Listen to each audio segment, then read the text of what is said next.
All right, so in this part 2 video here, I'm going to show you the integral of the four trig functions, okay? So we learned the integral of sine was negative cosine, and we had learned the integral of cosine was positive sine. So we learned those previously.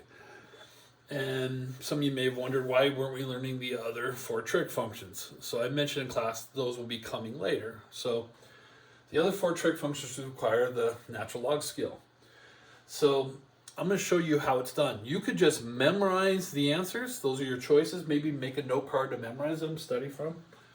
Or you can learn how to find them. So since tangent is sine over cosine, since that's one of its properties, I can use that to take this integral. So is top derivative of the bottom?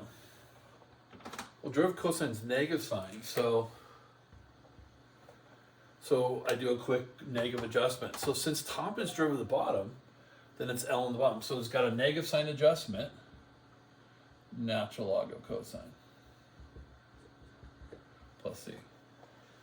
So integral of tangent is negative natural log of cosine. Now technically, if you want to clean this up, you could take the negative and put it as an exponent, and cosine to the negative 1 is 1 over cosine, which is secant. This is actually equivalent to ln of secant. So some people memorize that. You know, the other one, I don't care which one you use. I'm just going to refer to negative ln cosine. Most people will do that, but those are the same integral. So that's how quick integral of tangent is. So just memorize it's negative ln cosine, or memorize how to find it, you know, change it. So cotangent is very similar, a little easier.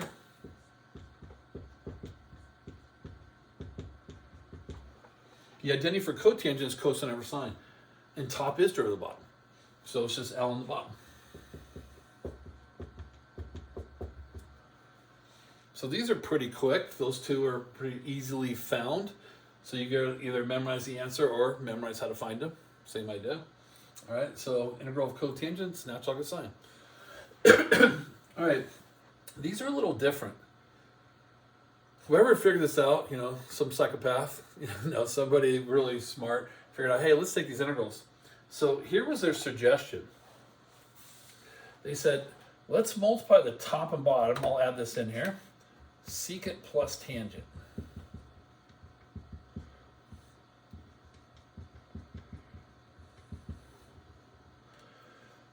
So you're like, well, who would choose to do that? Well, it turns out if you just multiply the top and bottom by the same here, secant plus tangent, we get this.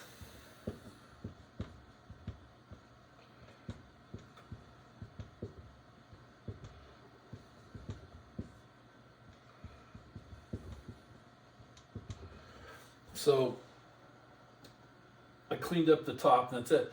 Well, guess what? The top's derivative of the bottom. By doing that, you make the top derivative of the bottom, which is kind of interesting because the derivative of tangent is secant squared. Derivative of secant is secant tangent, if you guys remember that from the past. So I'm going to say that slower there. Remember, the derivative of tangent is secant squared. So the derivative of tangent is secant squared, so the derivative of tangent is on top. And the derivative of secant is secant x tangent x. So top's derivative of the bottom, so it's just going to turn out to be ln of the bottom. So most people are like, I don't want to solve that one. Just memorize then the integral of secant is ln of secant plus tangent. Okay, that's your other choice. And so they came up with this very similar property with cosecant, multiplied by cosecant plus cotangent.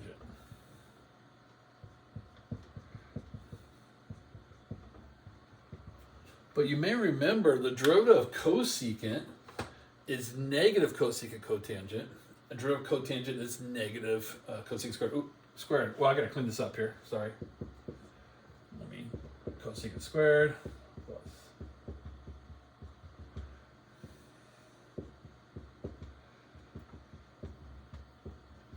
So I'll repeat that. You can see that.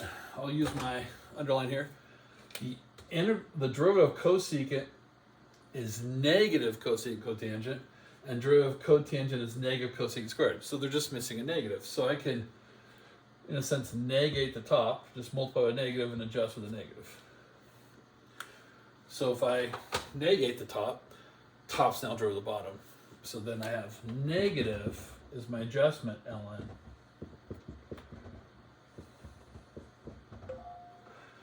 So most of you will just choose to memorize the integral of cosecant as negative ln cosecant plus cotangent, okay?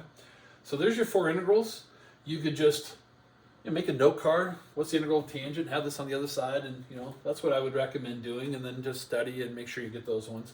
Those in BC, these pop up. This will pop up a lot. This one they'll have it memorized by in a later chapter, but in AB we'll just use it every once in a while. Very rare. Okay, so there's your trig integrals.